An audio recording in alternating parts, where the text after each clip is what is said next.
Hi, and welcome back to the Big Diesel Fit podcast show. I'm your host, Stanford Smith. And as I promised, I would have the guest back on. I would have back Clint Riggin, and we would continue our interview here. So I have him here, but I wanted to start off just a little bit here. I wanted to start when I was just a little bit younger, and I'm going to try and simplify God in the best way that I can possibly simplify it in the form that I can, and try and explain it to the average person who is wondering when people say God did this for my life, God did this, and you know, God was doing this for me, and things like that. When you hear people talk like that, I kind of want to simplify that a little bit so that people don't take this too far or misunderstand it in a way. Okay, because I know there's several different meanings for God, and people say, oh yeah, there's, we're all gods and things like that. And I refer to it as the Most High because I see it as an energy, and that's what I kind of want to explain a little bit. But I'll say God because that's just how we understand it. People say it like that, and there's really no name for it though. Excuse me. There's really no name to explain this energy because that's what it is. It's an energy. It's an energy of of just a feeling. It's a power and energy of love and just this compassion about you. And there's a lot of things that go into it, but it's an energy, it's a feeling that will come over you. Okay. So I'm going to try and simplify it as best I can. All right. I'm going to go back a few years here. So bear with me. And when I was younger, my dad would make us go to church. Me and my brothers, we would have to go to church. It was mainly just at the time, it was, it was four of us, my brothers and sisters, you know. Some people would go to church, some of us didn't. Like I said before in my bio, it would split us up, you know. But anyway, though, so a lot of times it was just me and my older brother. And my older brother is about a year and a half older than me. And so we would go to church and we would always go to the back of the church and sit back there in the back and just, we never paid attention to nothing. We never understood anything. We just, you know, we heard the preacher talking. And for us, it was, to be realistic, to be honest, for us, it was entertainment. And we didn't just laugh at people outright in their face or nothing like that. We weren't rude or anything. But after church was over, yeah, we would have a good little laugh because what we would do in the back is we would just sit there, and then whenever someone would get what they call the Holy Ghost or whatever, they would start jumping around and dancing and music come on. Then I'll bump my brother, tap him on the shoulder, he'll wake me up or I'll wake him up, and we're just looking like, oh, there they go again. They doing it again. And, you know, it was just, they would start dancing around like they had something, and it was just funny for us. We're kids. We didn't understand what was going on. These adults dancing and doing all this stuff to us, or not to us, but, jamming all around us and stuff. It was completely harmless, but, it was fun to watch. And so as I got a little bit older, probably like, I think I was around about 13, we still had to go to church.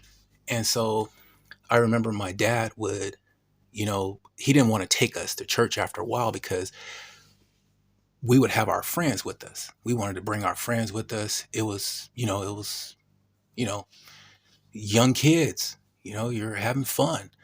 And so my dad didn't really too much care about taking us on teen night to church. So he would give us the keys to the truck, and we had to the keys to the van. And we had this Scooby-Doo van. It was like a 1976. I mean, out of the Scooby-Doo, little circle window in the back. And You know, we didn't have a driver's license, insurance, none of that. I was 13 years old, and I was in junior high. 13, 14 years old. Yeah, I was in junior high. And I mean, I was popular because who else has a car in junior high? And, I'll pick up all my friends. Sometimes we would go to teen night. It was on Wednesday nights. We go to church. And I go and everyone piles in the back of the van, all my friends. And, we were all in junior high. And, we just go to church. We all pile out the van and it was just fun. I don't remember anything the preacher ever said or nothing like that. We were just having fun. It was just a fun, big gathering for us. So, so anyway, I just laid that foundation, okay, that I never really understood God. I never really knew anything about it. I didn't get it. Like I said, it was just entertainment. So now fast forward a little bit. I grew up in California. I'm now in Illinois and Chicago. Uh, I'm gonna go to the year of 1998, and year of 1998 was the year that I. It was actually year of 1999 was when I would say that I found God in my life, and so in the year of 1998, anyone who was around in Chicago at that time, I mean, it was a big, huge party scene. It was just a big underground party scene, and I was heavy into drugs. By that time, I was, really deep into the drug scene and having a lot of fun doing it. I mean, it was a big, big party. A lot of energy in the city. I think the Bulls were number one, had won a championship game. It was just the summer of 1998. I don't think I slept more than a few hours the entire summer. I was so wired up. I mean, it was just party, party, party. That's all we did. And it was because 1999 was coming. And that was the end of everything. So it was going to be all over in 99. So you're going to party it up before that. And that was the vibe. And every night it was different. It was party. It was fun. And when we would, I remember when like I said, I don't want to go down my drug drug scenes and all that stuff and all the drug stories because this podcast would never end. So, but anyway, though, in 1999, right there was when I would say that I, found God in my life. I was at the party. We was going to a party. It was the New Year's Eve party, and of course Prince was playing. It was 1998. It was at the university. It was at one of the universities party campus. We was partying with a bunch of college students, and I think we went into some sorority or somewhere or I can't remember exactly, but it didn't matter. Wherever we went, we was treated like celebrity. I mean, I had more money than I could ever imagine. I was on top of the world. I had a nice car. I was on top of the world. I was having the time of my life. So after that 1999 party, I remember I was at a level where I just wanted to take it to another level. And I wanted to know, what is this God thing? I think I started getting started doing too many drugs. So I remember I had did like a couple lines of coke, some G, some couple X pills. I had some Special K. Man, I had stuff wrapped around my forehead like Jimi Hendrix. I was on one. I mean, I was completely out of it. But afterwards, I think I remember. I don't want to explain the whole thing, but it was probably about 4 days later after I woke up on the back of my friend's porch, and I remember everything. I never got unconscious to where I didn't know what I was doing or anything like that. It was just you were just in another zone. But when I woke up, I remember I wanted to change my life at that point. And it was something else that had happened to me, that it was just energy that I was feeling. And I was just feeling this really, this loving energy about me. And I didn't want to do anything. I just wanted to just do the right thing. And that's it. That's all I wanted to do. And I didn't really understand it because I didn't want to party no more. I was done with that.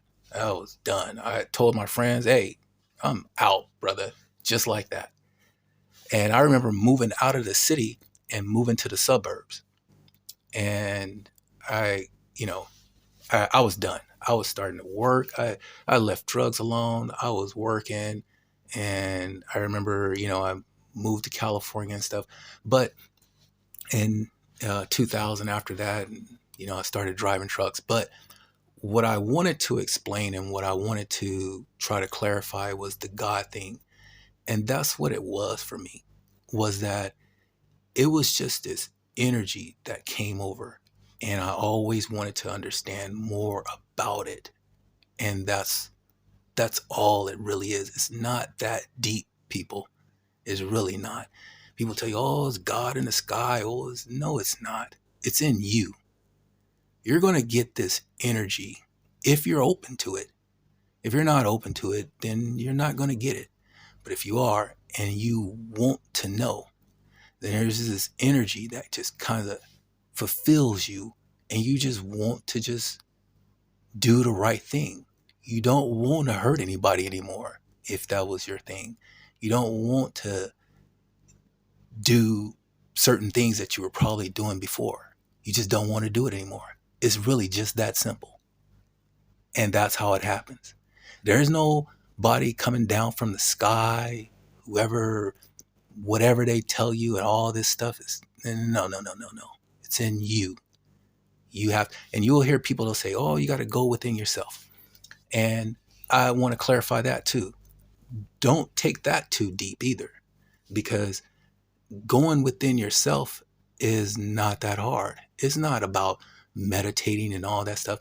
I was on a truck for 23 years by myself, and I would try plenty of times, plenty of times. I had a lot of time to myself. I would try to meditate. Man, I ain't never been able to meditate. Never. Okay? So what it is just sitting alone with yourself. And I challenge you, see if you can sit alone by yourself for 1 hour every day. And then you will start to understand. And that means no cell phone, no distractions, just you. And you can go sit by a lake, go to the park, wherever, whatever you feel comfortable is perfectly fine. Just sit by yourself for 1 hour every day. And then you will start to see, you will start to ask yourself questions. And if you don't do it, then you'll never understand. But if you do it, then you'll start to get it. So anyway, that's what I kind of wanted to kind of clarify a little bit before I bring on and put this interview on, because I was asking him questions, and I really wanted to know his point of how he felt about things. And so in the interview, we did get a little deep in certain subjects. So that's why I wanted to kind of clarify things just a little bit, and I hope I did. So anyway, without any further ado, like, I know you've had to have gone through it, otherwise you wouldn't know it. When I started my first company, I was known as the person who did drugs, right? I was the one who known as the person who did a lot of cocaine and partied a lot, was in the club scene and went to the after parties and all those things. And then there was a transition in my life where I got a contract to work in New York. I was doing security and I was managing about 11 different contracts. And then from there, COVID hit during that time.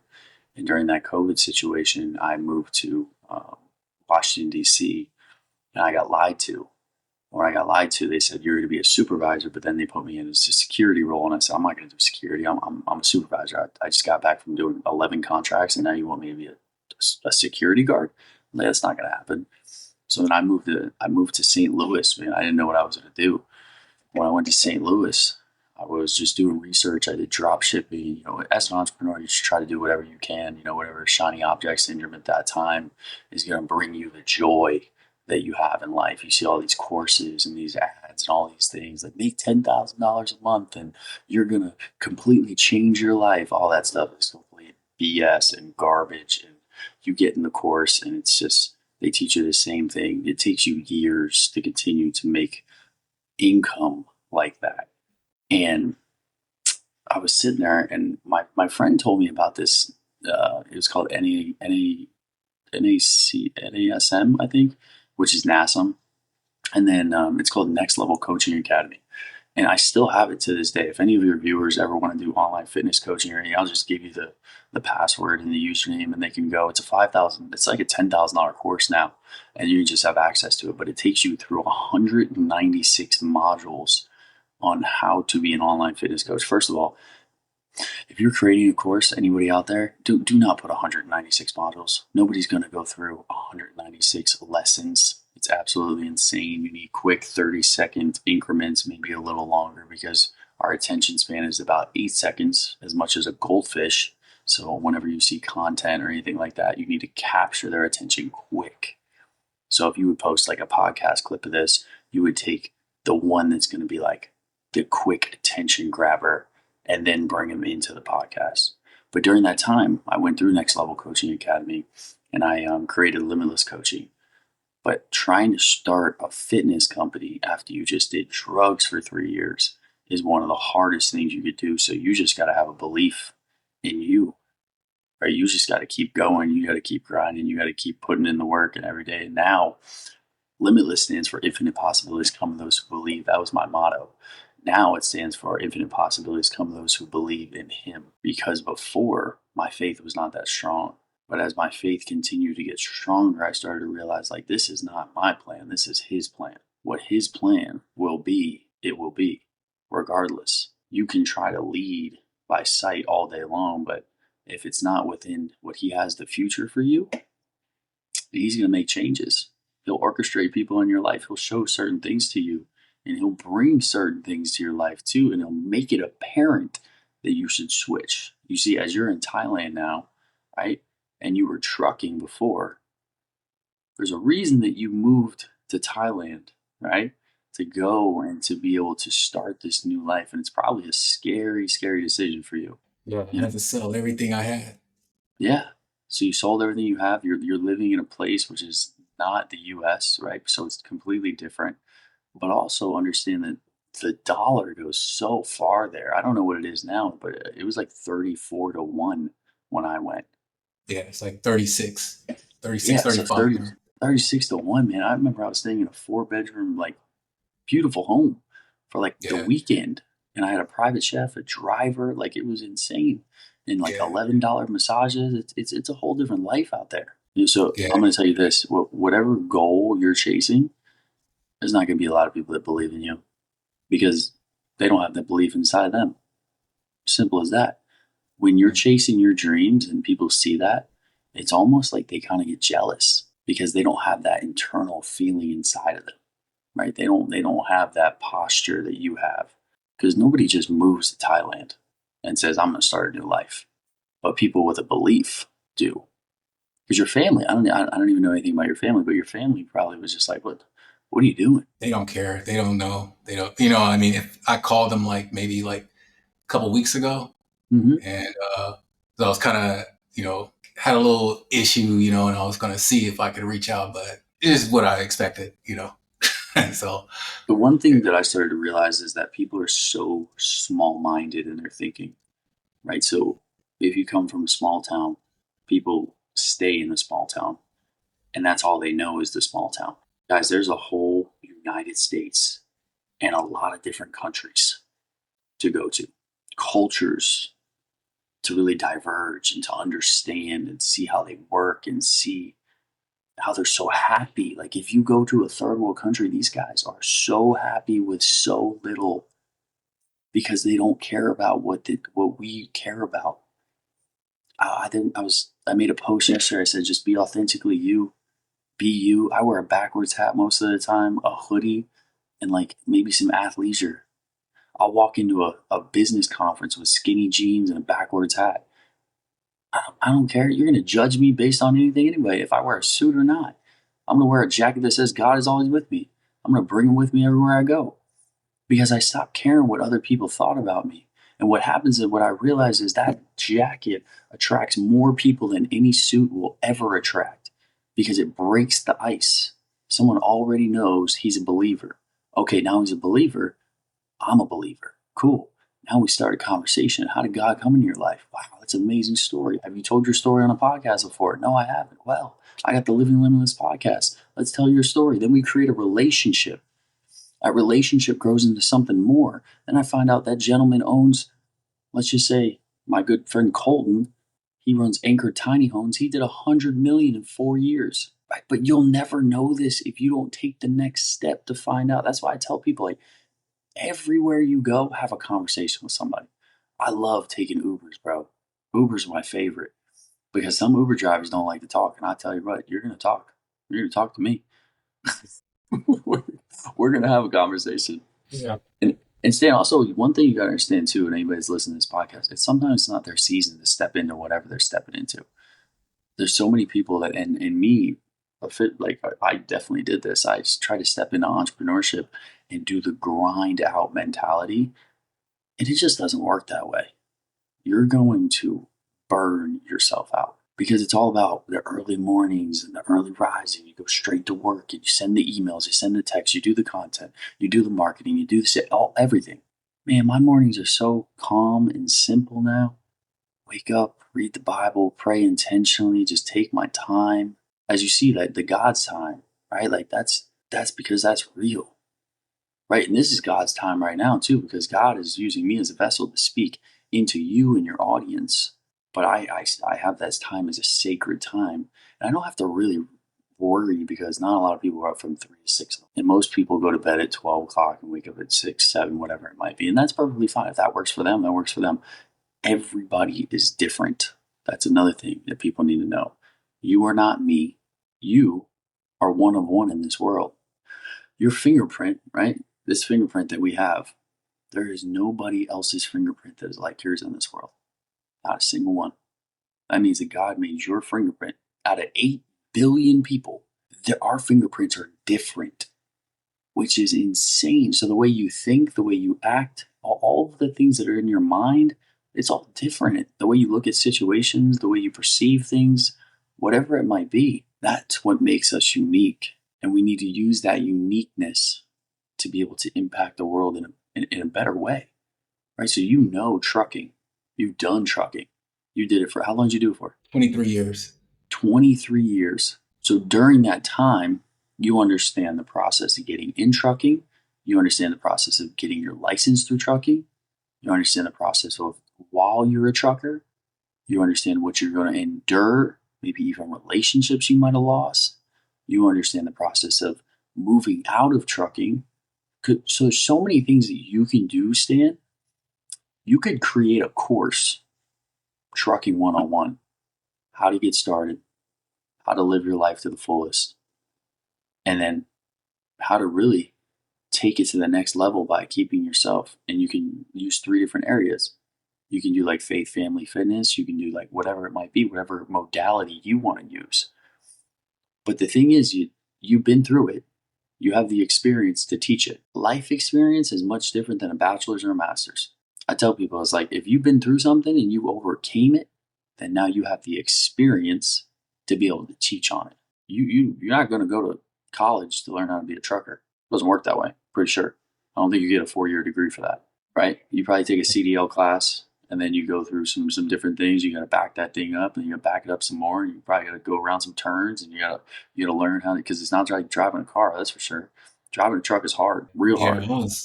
I was owner operator most of the time. So you had your own truck. Yeah, so you had your own truck, and then you would get paid for the freight that you would deliver. Okay. Have you ever thought about like maybe even having an LLC where you have multiple truckers underneath you? I tried it. Yeah. I had the LLC. I tried it, but it was just so much going on, and I just It's a lot of wasn't stress. ever able to get any trucks underneath me. You gotta have yours, and then you're also gonna have people believe in you to have more, Yeah. right? Like that's why they say the process it takes time, bro. Building a business, they say it takes about 9 years for some businesses to be profitable, to pay off their $1 million loans that they open for a business. Like what I did is I did something that was low cost, had a low cost variable to it, right? Online fitness coaching, I had a couple different softwares, but then it was just me with the coaching. So right when people are coaches, and I'll just be completely authentic with you guys. To coach with me is $2,500 a month. We get on a call just like this, 30 to 45 minutes. We go over your life, we go over everything that's going on. But you're not just paying the $2,500 a month, you're paying for the 13 years of knowledge that I have acquired over the time and the hundreds of thousands of dollars that I paid in mentorship that you have no idea about, right? That I've learned from some of the best in the industry to be able to take this knowledge, but not only take the knowledge, but also to be able to reach out to them at any time to get the answers that someone else seeks if I don't know the answer. You see, so mentorship is all about relationships. This. Do you have a pen and paper on you? Mhm. This is something that my mentor taught me. He said, membership gives you privilege. Relationships give you access. So when you pay for something, you have the privilege of being in an entrepreneur group or a mastermind or a conference or whatever it might be. The relationships that you build will give you access to more than you can ever think. And that's why I tell people, man, the monetary value and all these things that you seek is not more than the relationships that you make. Stan, I reach out to 5 people every single morning. I tell them, hey, I want nothing from you. Just want to see you succeed in 2024. I'm always here for you. Let me know if you ever need anything. That's it. That's all I say. What happens is that a lot of people think when you reach out to someone, you want something from them. The people in my life know that I want nothing from them, but I'm there for them anytime they need. I will make a phone call. I will drop what I'm doing. I get DMs sometimes where it's like, Clint, I'm going through a rough time. I'll send him my phone number. I'll talk to him for 30 minutes because I know what it feels like to go through that rough time. I know what it feels like when I had so many people that were right there next to me, but I just shut myself off. Because at that point, as a man, you feel ashamed. You truly feel ashamed of the person you are because you feel like, man, I'm not really like manning up to this. I should be able to take this. Any men who listen to this understand that depression is real, but depression is actually the word of allowing, right? So you're allowing these things to happen to you, and depression is looking in the past. Anxiety is looking in the future. So we just focus on the present moment to say, hey, God woke us up today for another day. He blessed us. I know we got a lot of trials and tribulations. We've got a lot of things that we're facing in life right now. We got some bills that we can't pay. Rent's due in a week, whatever it might be. I'm going to pray on this. And when you pray for any financial needs, God's not just going to say, oh, Clint, you need $10,000? Here you go. From heaven, here it comes. Like it's a drone. It doesn't work that way. When you pray for strength, God's going to put you in situations that strengthen you, right? So He's going to put you through some tests to build your strength. You pray for finances. He might put the people in your life, but He's also going to show you how are you going to make these finances, Clint? How are you going to take the knowledge that I've given you, the seed of greatness that I've planted inside of you, and be able to harvest that to be able to now to create those finances? And how are you going to lead with a servant heart? Number one, leading with a servant heart. Zig Ziglar said this. He said, those who do more than they're paid will soon be paid for more than they do. A lot of people want to get paid for everything right off the bat. First of all, you have no authority. You have nothing that says you know how to do anything that you want to get paid for. Right. So there's a lot of coaches out there like, oh yeah, man, I've been a coach for 6 months. Man, I could charge $4,000 and do this and do that. Like what? How? Who is going to pay you? You got 6 months. There is a certain time and place where knowing what you're worth, but also taking a step back and realizing like, okay, maybe I'm a little off here.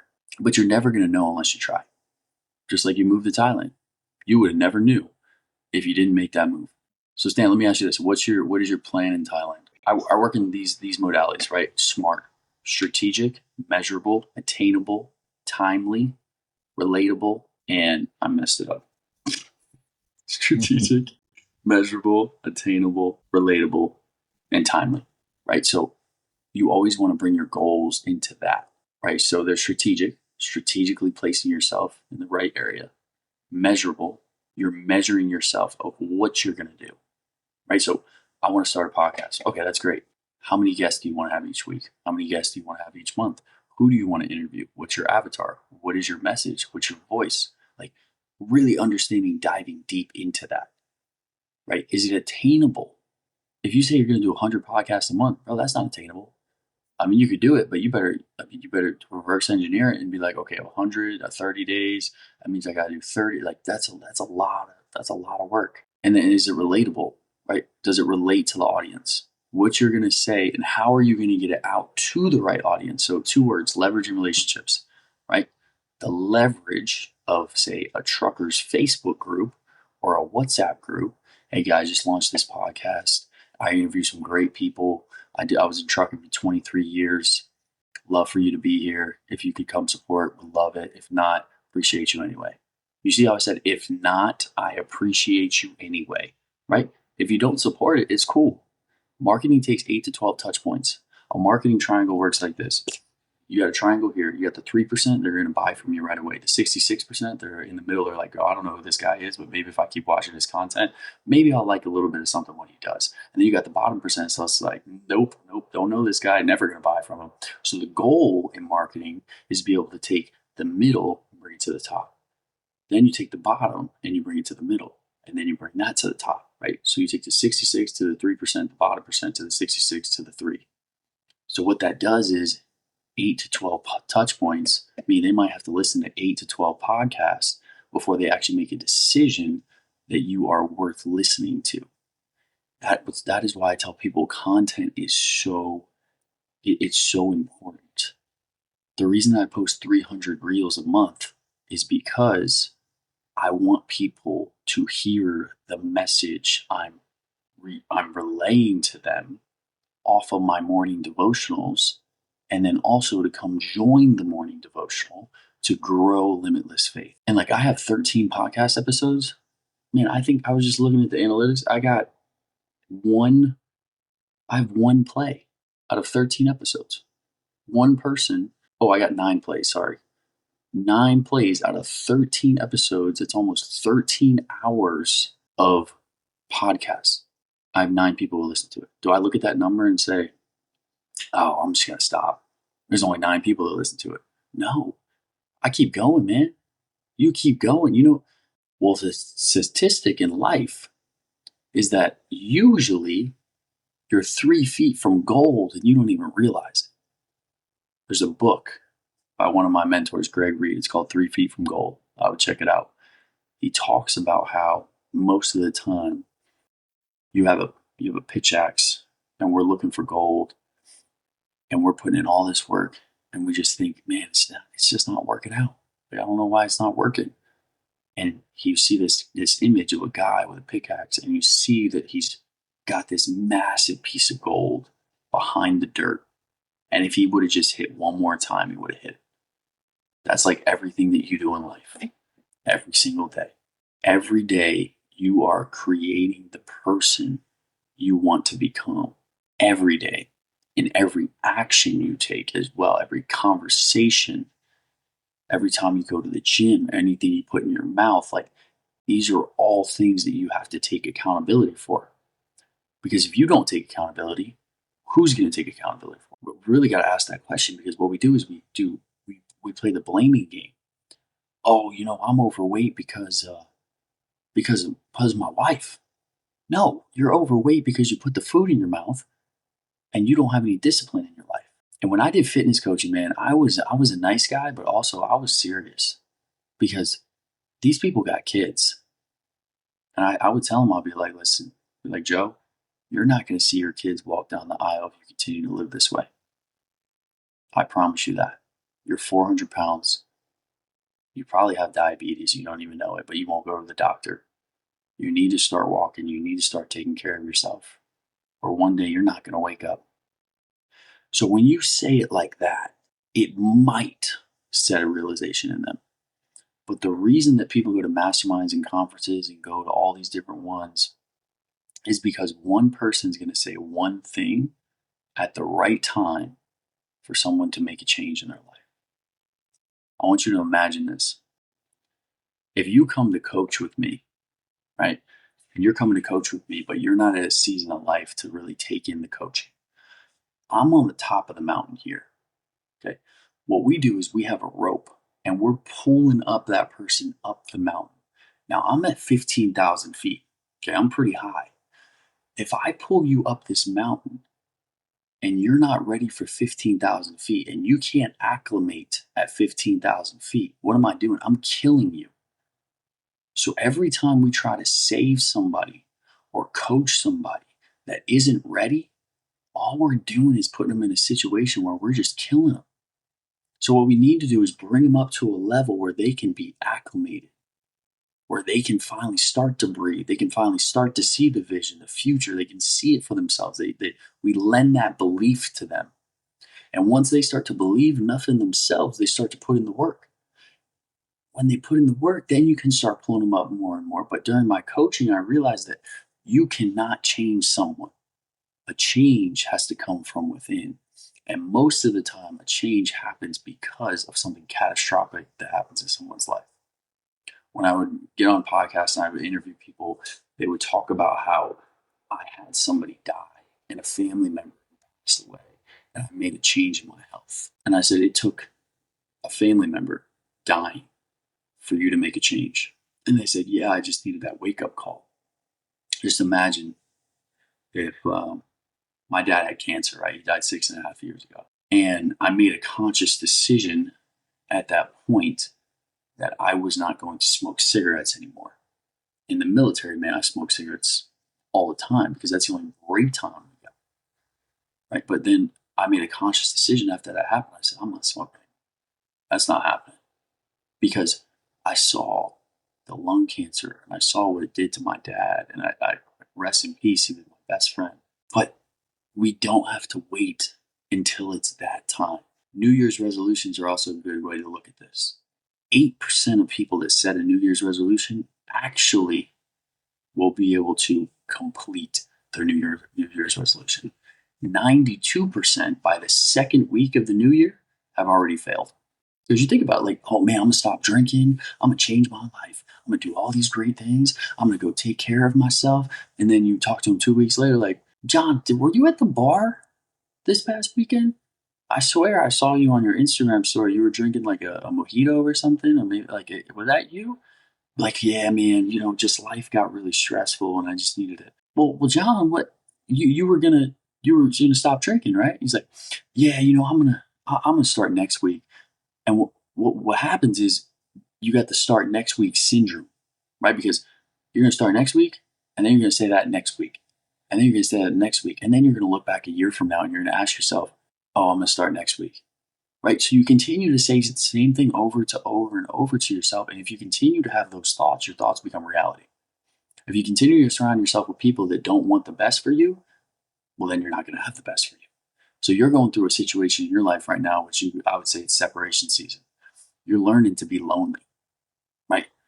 I thrive off of being lonely because when you start to really understand what your power is in this place, right? My mom sent me this the other day and she said, Clint, when you're able to sit in the dark and look around and nobody's around you and you finally feel like you're enough, then you know that you made it.